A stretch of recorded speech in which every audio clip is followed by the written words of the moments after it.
धोखाबाज लोगों ने धोखा दिया था। जितने पीड़ित लोग हैं इधर आ जाए, लियाकत सरपंच कटोलवाड़े के नौरों ने, क्योंकि लोकतंत्र में सरकारें और प्रशासन सिरों को गिनते हैं, यानी जितना बहुमत होगा उतनी जल्दी बात तुम्हारी चलेगी।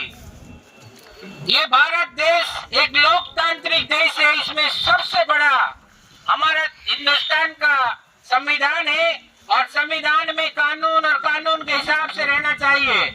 लेकिन इस हिंदुस्तान के लिए तीन बड़े मजाक हैं। नंबर एक, कानून सबके लिए बराबर है, लेकिन ऐसा होता नहीं है। और आतंकवादी का कोई धर्म नहीं होता, लेकिन ऐसा भी दिखता नजर नहीं आ रहा हिंदुस्तान में। और सबसे बड़ा है भाई, मजहब नहीं सिखाता आपस में बैर रखना। ये तो आप बढ़ी रहा, सब देख रहे हो। इसलिए हिम्मत रखिए, एकजुट होइए, जुल्म और जुल्म करने वालों के खिलाफ आवाज उठाइए। ये तुम्हारा कानूनी अधिकार है।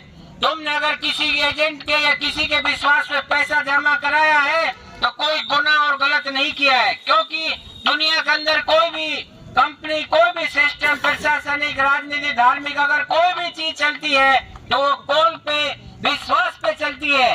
विश्वास ही किया जाता है। तुमने भी किसी एजेंट, किसी बीच के लोगों के बीच से जो पैसा जमा कराया था वो तुमने यकीन किया था, विश्वास किया था, लेकिन वो अपने यकीन और विश्वास पे पूरे नहीं उतरे। लेकिन अब जनता, हरियाणा, राजस्थान, यूपी के जो पीड़ित लोग हैं वो एकजुट हो रहे हैं। और मैं सबसे बड़ी जो सिरे देना चाहता हूँ, जो हमारे मीडिया बंधु हैं, यूट्यूब चैनल वाले हैं, मैं इनका शुक्रगुजार हूँ, मुबारकबाद देता हूँ, जो इस तरह की उन्होंने मुहिम चला के लोगों को घर घर जा जाके उन्होंने लोगों को जगाया है। इसलिए हम उन पीड़ित लोगों से कोई जाति, कोई व्यक्तिगत, कोई धार्मिक, कोई दुश्मनी नहीं है। हम यही चाहते हैं कि गरीबों का जैसे पैसा से दे लो। अगर फिर भी तुमको कोई 10-5 हजार रुपए की इनकम करनी है तो ऐसे काट के दे दो। हम तुम्हें विनम्र और अपील करते हैं, लेकिन आने वाले वक्त में तुम्हें बिलों से भी खोद के ले आएंगे, विदेशों से भी ले आएंगे। जो जनता लोकतंत्र में बहुत बड़ी ताकत होती है। और हमारी कामा विधानसभा क्षेत्र के 2 नंबर और 3 नंबर पर जो नेता है वो कान खोल के सुन ले। वोटों के वक्त वो घर घर गए थे, लोगों को मिले थे। आज वो कहाँ रफू चक्कर हो गए, कहाँ 9-11 हो गए, क्यों नहीं आते जनता के बीच, क्यों पीड़ित लोगों की आवाज नहीं उठाते।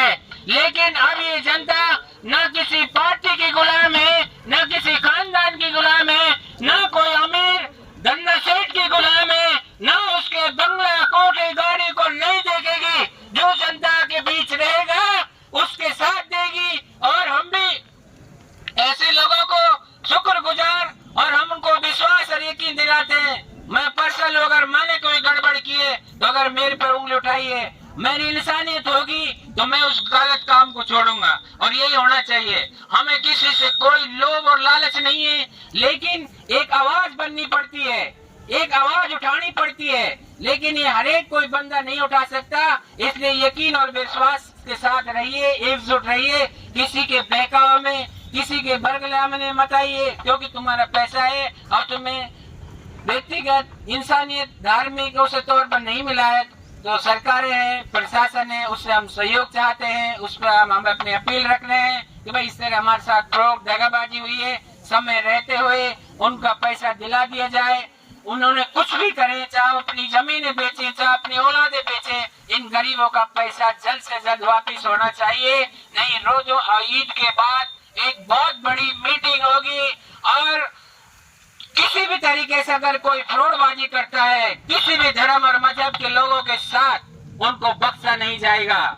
और हिंदुस्तान में जो धार्मिक मुद्दों की बात करता है वो देश के लिए सबसे खतरनाक है। अगर विकास के मुद्दे हैं, शिक्षा, चिकित्सा, रोजगार, उद्योग धंधे, नल, बिजली, ये होनी चाहिए। लेकिन आज लोगों को ऐसे माहौल में बहाया जा रहा है, डराया धमकाया जा रहा है।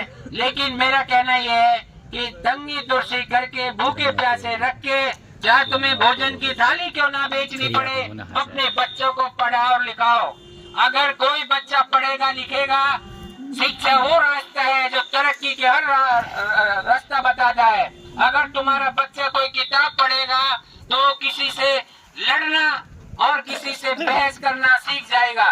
इसलिए जिंदगी के अंदर कुछ अपने बच्चों को पढ़ा लिखा जाइए, एकजुट होइए। और मैं इन्हीं शब्दों के साथ जवान जिंदाबाद, हिंदुस्तान जिंदाबाद, जिंदाबाद जिंदाबाद। अस्सलाम वालेकुम।